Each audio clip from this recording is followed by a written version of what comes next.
Friends, Shubham Dubey को लेके आप लोग काफ़ी परेशान थे। आप में से कई लोगों के ऐसे सवाल थे कि दीदी शुभम दुबे अभी तक नहीं आया, उसकी कोई वीडियो भी नहीं आ रही, कोई खबर भी नहीं आ रही, आप बताओ कि उसके साथ क्या हुआ होगा। अभी तक शुभम दुबे का मुझे भी कुछ पता नहीं है, क्योंकि अगर वो घर पे उसने कांटेक्ट किया होता अब तक मुझे कॉल आ जाता। लेकिन सबसे पहले जो कई लोग मुझसे सवाल कर रहे थे, क्योंकि मैंने उसका कल आधार कार्ड एज प्रूफ दिया था, जिसमें से सब लोगों ने कहा दीदी बहुत आपका आभार कि आपने विश्वास किया, और कुछ लोग जो कह रहे थे झूठा है, फर्जी है, तो वो रहने दीजिए, उसका मुझे सबूत देने की ज़रूरत नहीं है, क्योंकि साफ साफ उसमें दिख गया था। और ऐसे कई प्रूफ मेरे पास आ चुके हैं जो मैं सॉरी मैं सीधे से नहीं दिखाऊंगी बैक कैमरा से, क्योंकि इनलीगल होता है एफआईआर वगैरह को शेयर करना सोशल मीडिया पे। प्लीज़ मैं ऐसे ही आपको दिखा देती हूँ, आप देख लीजिए, सारे प्रूफ मेरे पास आ चुके हैं। ये आधार कार्ड कल भी मैंने आपको दिखाया था, और लड़की का आधार कार्ड, क्योंकि मैं उल्टा ही दिखा रही हूँ। और दोस्त ये सारे जो है कोर्ट के जो लीगल कागज है सब मेरे पास आ चुके हैं ये। और जो मुझे धमकियां दे रहे हैं और कई भाई बहन मेरे कह रहे हैं कि दीदी आपको इस तरीके से गंदे कमेंट्स कर रहे हैं, गंदी धमकियां दे रहे हैं, आप कुछ करो, तो मैं आपको एक बात बता दूं, इसका एक राज है जो मैं आपसे भी नहीं बता सकती हूँ। 1-2 दिन बाद वो खुद ही पता चल जाएगा, इसलिए मुझे फ़र्क नहीं पड़ता। आप जितनी गंदी गालियाँ दोगे, जितने गंदे कमेंट करोगे, वो आपके लिए बहुत अच्छा है। मेरे लिए तो अच्छा है ही, आपके लिए भी बहुत अच्छा है, क्योंकि आपके लिए फ़ायदेमंद रहेगा, आपको पता चल जाएगा। और रही बात जो आप मुझसे पूछ रहे थे दीदी शुभम कहाँ है, क्या है, कुछ हुआ तो नहीं है, कहीं उसको कोई खतरा तो नहीं है, तो मैं एक बात बता दूं, सारे लीगल एक्शन हो चुके हैं। आप परेशान मत हो शुभम के लिए, क्योंकि ये लीगल एक्शन के बाद अगर वो गायब है तो भी इनको दिक्कत है, अगर गायब नहीं है तो भी इन्हें दिक्कत ही रहेगा। सोशल मीडिया पे जो चीज़ें कुछ इन्होंने करी है, इतनी बुद्धि तो अनपढ़ को भी रहती है कि सोशल मीडिया पे जब हम खुलेआम जो चीज़ करते हैं तो उसका हश्र क्या हो सकता है। ये जो एफआईआर की कॉपी अभी मैंने आपको दिखाई, और बकाया जो और डॉक्यूमेंट्स दिखाए, उसमें बहुत सारे ऐसे राज छुपे हुए हैं, इसलिए मैं ओपन नहीं दिखा रही हूँ अभी आपको। इसमें कुछ ऐसे चीज़ें छुपी हुई है जो धीरे धीरे आ जाएगा सामने। और ये जो सोच रहे, जो मुझे धमकियाँ दे रहे, गाली दे रहे हैं, क्योंकि वो होता है ना, खिसियाई बिल्ली खंबा नोचे।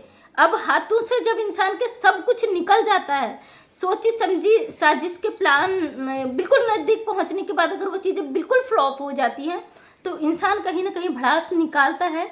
इसलिए मैं ही इसका राज बनी हूँ कि मैं आज तक जितने पत्रकार आ रहे थे जिन्होंने हाईलाइट किए थे मामले को, जैसे इनका चैनल ग्रो होने वाला था, इन्होंने एक गलती कर दी। और एक गलती क्या करी है वो मैं इस वीडियो में नहीं बताऊंगी, क्योंकि वो वीडियो भी लंबा हो जाता है। और आज की रात बेटा सुकून से सो जा तू, क्योंकि मेरे पास थाने से एक कॉल आया है, और वो कॉल क्या आया मैं कल बताऊंगी। आज पिंकी दुबे तुम आराम से सो जाओ, क्योंकि तुम्हारी एक गलती ने तुम्हें कितना, क्या कहूँ अब मैं, क्या ही कहूँ तुम्हारे बारे में, कि तुम्हारी एक गलती ने, एक जल्दबाजी ने तुम्हें खुद अपने ही जाल में फंसा दिया। कल मैं सुबह इस पे 8 बजे वीडियो लेके आऊँगी। और जो लोग कह रहे हैं व्यूज के लिए, तो सॉरी मत देखिए वीडियो, मैं फोर्स नहीं कर रही हूँ।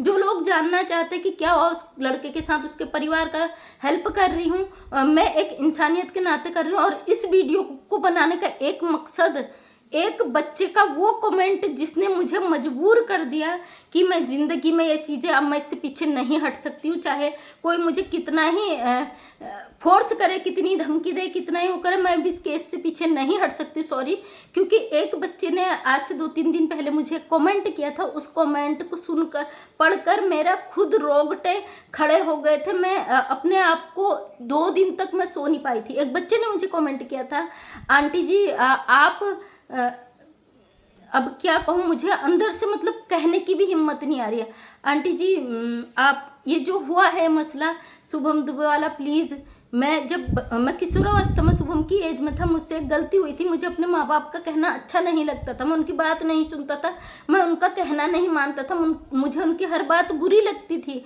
और जब भी वो मुझे समझाने की बात करते थे मुझे हमेशा मतलब गुस्सा आता था। मेरी वजह से मेरे घर वालों का बहुत बुरा असर हुआ, मैं कभी उनकी बात समझ नहीं पाया।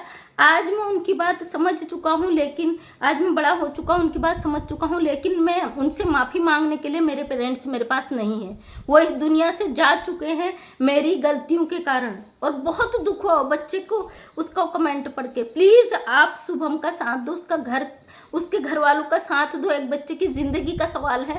हो सकता है जो गलती मैंने जीवन में करी और मैं आज अपने माँ बाप से माफ़ी भी नहीं मांग सकता हूँ, वो गलती अगर इस बच्चे का सही हो जाता है, अपनी जगह पर आ जाता है आपके एक प्रयास से, तो हो सकता है मैं अपनी गलतियों का मुझे लगेगा कि मैंने जीवन में कुछ अच्छा काम किया है। आज मैं जिंदा तो हूँ लेकिन मैं मर मर कर जी रहा हूँ। उस बच्चे के उस कमेंट ने मुझे मजबूर कर दिया दोस्तों, क्या कहूँ, वो फील मुझे जा नहीं रहा दिल से। उस बच्चे के उस कमेंट ने मुझे मजबूर कर दिया कि नहीं, मुझे इस मुद्दे में अंदर तक घुसना है। और उसने मुझे रिक्वेस्ट किया, अगर आप इस मुद्दे को, अगर इस चीज़ को सही तरीके से लाओगे, एक बच्चे को सही दिशा दिखाओगे, आपका ये प्रयास शायद मेरे जैसे कई बच्चों की ज़िंदगी में आज सही रास्ते पर उन्हें ले आएगा। हो सकता है आपके इस प्रयास से, इस डर से वो किशोरावस्था में बिगड़े हुए बच्चे अपने सही राह पे आ जाए। तो उस बच्चे की वो चीज़ मेरे सीधे दिल पे लगी है और इसलिए मैं शुभम के माँ बाप का, शुभम के घर वालों का साथ दे रही हूँ और उम्मीद कर रही हूँ कि वो बच्चा अगर गलत रास्ते पे चला गया है तो कहीं ना कहीं ये चीज़ें देख के आए और इन चीज़ों में जो एक केस हुआ है और इस पे जो चीज़ें हुई हैं उन्हें देखकर वो बच्चे भी डरे जो ऐसे गलत काम कर रहे हैं। वो यही रिक्वेस्ट उस बच्चे का था और वो मेरी वीडियो देख रहा होगा क्योंकि वो डेली मेरी वीडियो देखता है। उसने बोला आंटी मैं रोज़ आपकी वीडियो देखता हूँ, आज मैं बड़ा हो गया हूँ जीवन में, लेकिन मैं अपने पेरेंट्स से अब माफ़ी नहीं मांग सकता और मैं उस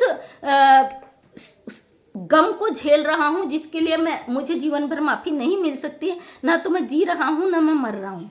उस बच्चे ने बोला अगर आप ये कदम उठा रहे हैं तो शायद मेरे देश के कई हजार बच्चे जो देख रहे हैं टीनेजर एज में, जो नहीं समझते अपने पेरेंट्स को, शायद वो चीज़ समझे। तो आज मैं वो बच्चे की ये चीज़ आपको शेयर कर रही हूँ। जो लोग मुझे को गलत बोल रहे हैं मुझे फ़र्क नहीं पड़ता क्योंकि इस पर का भी कोई रीज़न है और मैं आपको भी नहीं बता सकती हूँ। और थाने से कॉल आया, मैंने बताया मैं कल बताऊंगी इस पर। जो लोग कह रहे हैं तुम्हें एक टॉपिक मिल गया वीडियो के लिए, तो टॉपिक मेरे लिए टॉपिक नहीं है क्योंकि ये एक बच्चे की ज़िंदगी का सवाल है, उसके घर वालों का सवाल है। जिस तरीके से उसके परिवार को धमकियां दी गई है, कॉपी मैंने आपको दिखा दी और सॉरी मैं सामने से नहीं दिखा पाऊंगी क्योंकि ये कानून के विरुद्ध होता है। क्योंकि किसी का भी जो चीज़ है कोर्ट में चल, ऑलरेडी ये मामला कोर्ट में जा चुका है, इसमें कार्रवाई हो चुकी है, तो इसको मैं नहीं वो कर सकती हूँ, आपके साथ सोशल मीडिया पे शेयर नहीं कर सकती हूँ। दूर से ही मैंने दिखा दिया है, बैक कैमरा से नहीं दिखाया, फ्रंट कैमरे से दिखाया ताकि आप सही से देख ना पाओ। और फ्रेंड्स यही मतलब वो बच्चे का जो कमेंट था, जो बच्चे का एक दर्द था ना, मैं उसे बयान नहीं कर सकती क्योंकि हमारे देश के कई ऐसे बच्चे हैं जो इस तरीके की गलत चीज़ें कर रहे हैं और उसके रहते हुए क्राइम देश में बहुत फैल चुका है। उस बच्चे का रिक्वेस्ट था आंटी प्लीज़ आप इस मामले में जाओ, इस मामले में पूछो। और जिन्होंने मुझे शुभम के बारे में पूछा कि शुभम कहाँ है, क्या है, उसका वीडियो नहीं आ रहा पता, तो अभी तक मुझे भी कोई सूचना नहीं मिली है क्योंकि मैं आज लाइव भी नहीं हुई आई, उनके घर वालों से मेरी बात भी नहीं हुई है। ऑलरेडी अगर शुभम आएगा जैसे ही तो मुझे कॉल करेंगे, पक्का मुझे सूचना देंगे। 2 दिन का टाइम शुभम को दिया है लेकिन जो भी है लीगल वो तो हो चुका, लेकिन बहुत गहरे फ्रेंड, बहुत गहरे राज हैं क्योंकि अगर एक वीडियो में बताया जाए तो बहुत ज़्यादा हो जाता है। इसलिए जो लोग कह रहे हैं टॉपिक है जरा आराम से बात करो, आपको हार्ट अटैक आ जाएगा, तो आपको बता दूं मैं इतनी कमज़ोर नहीं हूँ इन छोटे छोटे चीज़ों के लिए किसी को ट्रोल करूँ, किसी को आंसर दूँ, किसी को रिप्लाई दूँ, क्योंकि ये किसी के घर का, किसी की ज़िंदगी का, किसी के बच्चे की लाइफ का सवाल है। मेरे लिए कोई टॉपिक नहीं है, मेरे लिए ये एक वो मुद्दा है जो आज हमारे देश में जा चुका है। आपको इस बात का अंदाज़ा भी नहीं है, मैं यहाँ हूँ, ये वीडियो विदेशों में तक जा रहा है। मेरे इंडिया के अलावा 5 देश अलग इस वीडियो को देखते हैं जहाँ हिंदी लैंग्वेज यूज की जाती है। आप जो घर से मुझे गालियाँ देती हो कोई फ़र्क नहीं पड़ता है क्योंकि तुम इतनी बौखला चुकी हो। तुमने जो साजिश रची थी, बहुत खतरनाक साजिश रची थी, उस साजिश को हवा दे दिया था पत्रकारों ने। अब तुम्हारा अचानक से भंडाफोड़ कर दिया मैंने और तुम्हें वही हो गया ना कि एक ही दुश्मन है मेरी। तुम्हें आप क्या करें, खिसियाई बिल्ली खंबा नोचे कि क्या करें। हाथों से चैनल गया, लड़की का बोझ जो था फिर से सर में आ गया। अब तुम इतने वाहियात तरीके से वो कर रही हो। उसमें FIR में क्या क्या लिखा है दोस्तों, क्या क्या लिखा अगर सुनोगे तो आपके होश उड़ जाएंगे। इस बंदी ने FIR में लिखा है कि अगर मैं एक तो इनने रेप केस का और ठोकने का प्रेशर दिया है उनको, दूसरा उनको कई कई ऐसी चीज़ें हम आपको बता भी नहीं सकती कि अगर ये नहीं किया गया, मेरे पास गुंडे हैं, मैं राजनीति और पुलिस प्रशासन के, मेरे पास बड़े बड़े लोगों का इन्होंने धमकियां दी है और ऑलरेडी कोर्ट में चल रहा है। ये मैं पब्लिकली आपको ऐसे बता सकती हूँ, वो नहीं शेयर कर सकती हूँ। धीरे धीरे चीज़ें आ जाएंगी क्योंकि इसका भंडाफोड़ हो चुका है।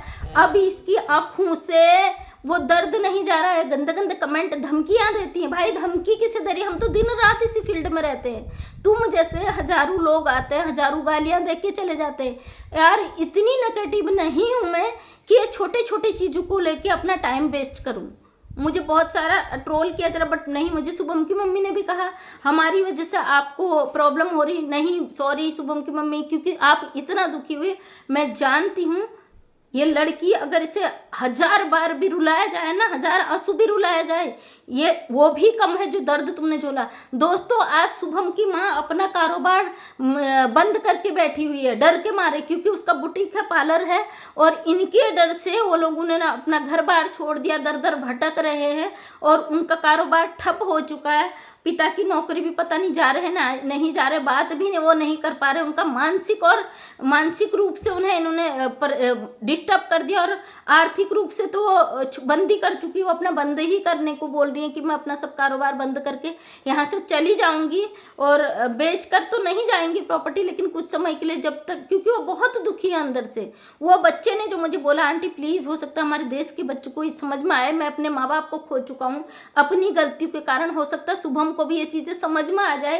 कानूनी प्रेशर बने और सामाजिक प्रेशर बने तो शुभम को शायद समझ में आ जाए कि मैं गलत कर रहा हूँ। और शुभम के भी ऐसे कई राज हैं जो मैं खोलूंगी दोस्तों, एक एक करके मैं कड़ी खोलूंगी, क्योंकि इसको भी पता नहीं है। इसने भी, कहते ना, ओखली में सर डाल दिया तो फिर मोस्टली तो पड़नी है। वो तो इसने भी अपना हाल कर लिया।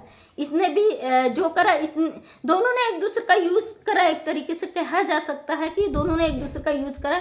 फर्क इतना है कि बालिग और नाबालिग का। ये बोलती है अभिषेक बच्चन ऐश्वर्या राय में भी 10 साल का 12 साल का अंतर है, उसमें भी 10 साल, शायद किसी आलिया भट्ट का, किसी का, एक फिल्म इंडस्ट्री के 2-3 लोगों का एग्जाम्पल। मैं फिल्म देखती नहीं हूँ दोस्तों।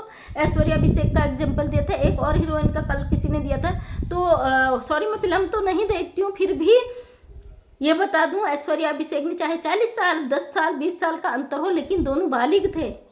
कानून बालिग नाबालिग देखता है। और हाँ, इसमें एक मेन मुद्दा ये है, अब शिवम वाले केस में शिवम जो है शादी के लिए नाबालिग है, क्योंकि शादी की उम्र 21 साल है कोर्ट में। और जो कानूनन आपराधिक मामले होते हैं, अगर उसने कोई क्राइम किया है उसके लिए सजा की उम्र 18 के बाद होती है, जो कि उम्र शुभम की 18 पूरी हो चुकी है, 19 में चला है। अगर क्राइम कोई होता है, क्योंकि उसके ऊपर और भी लीगल एक्शन है, इसके अलावा, ये तो बाद का है, इससे पहले के भी शुभम पे लीगल एक्शन है।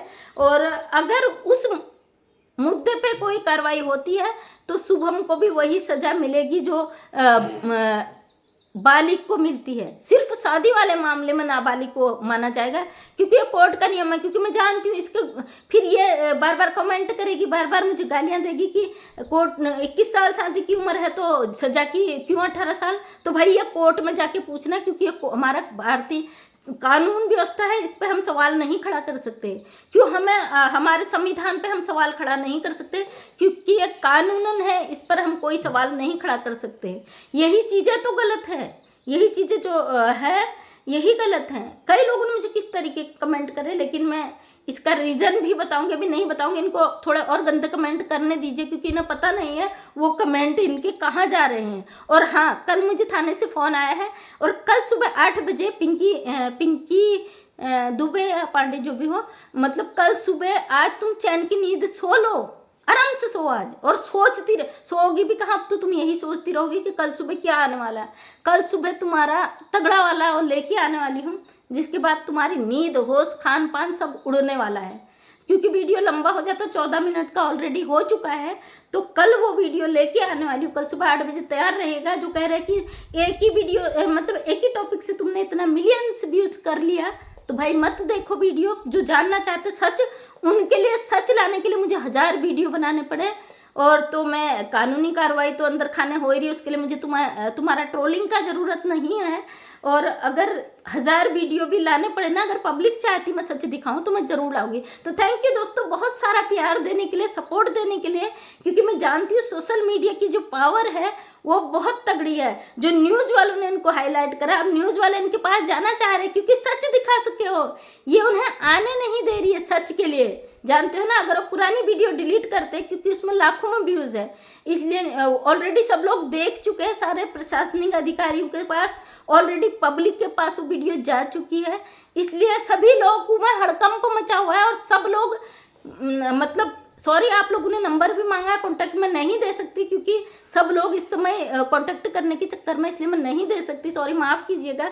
समय आने पे मैं एक नंबर ज़रूर रखूँगी जिससे मैं आप लोगों को हेल्प के लिए उस पर कॉन्टैक्ट कर सकूँ। थैंक यू दोस्तों बहुत सारा, ढेर सारा प्यार देने के लिए दिल से आपका धन्यवाद। आप देखना चाहते शुभम के बारे में एक एक चीज़ ला के रखूँगी क्योंकि मैंने इसमें हाथ डाला, पीछे तो मैं नहीं हटूँगी। उसके माँ बाप की जो हाई है ना वो मैं कभी भूल नहीं सकती कि क्या उनके साथ हुआ, एक माँ बाप के साथ जो दुख हुआ है उस दुख को मैं कभी नहीं भूल सकती। लोग कहते हैं आप कौन लगती उसको, सबसे पहले मैं एक इंसान हूँ, मेरे अंदर एक दिल है, मैं बाली बच्चों वाली हूँ। अगर यही घटना हमारे किसी के साथ भी होती है तो सबको एक ही सा फील होता है। जब हम दूसरे की भावनाओं को समझेंगे तभी हमें अपना दर्द का एहसास होगा।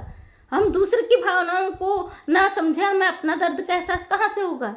तो थैंक यू दोस्तों बहुत बहुत प्यार देने के लिए दिल से आपका धन्यवाद। आपने प्यार दिया, सपोर्ट दिया। जो मेरी चिंता कर रहे थे आप चिंता मत करिए, उन सब चीज़ों का मैंने बंदोबस्त किया हुआ है। आप समझ जाइए जब सब चीज़ें मैं लाग रख सकती हूँ तो मैं इस चीज़ की परवाह नहीं करती हूँ। तो पिंकी जी कल सुबह 8 बजे का वेट कीजिए क्योंकि कल थाने से फ़ोन क्यों आया उसका राज मैं कल सुबह बताऊँगी। थैंक यू दोस्तों, अगर अच्छा लगा तो सब्सक्राइब करें ताकि आने वाले वीडियो का नोटिफिकेशन आप तक मिल जाए। थैंक यू, दिल से धन्यवाद।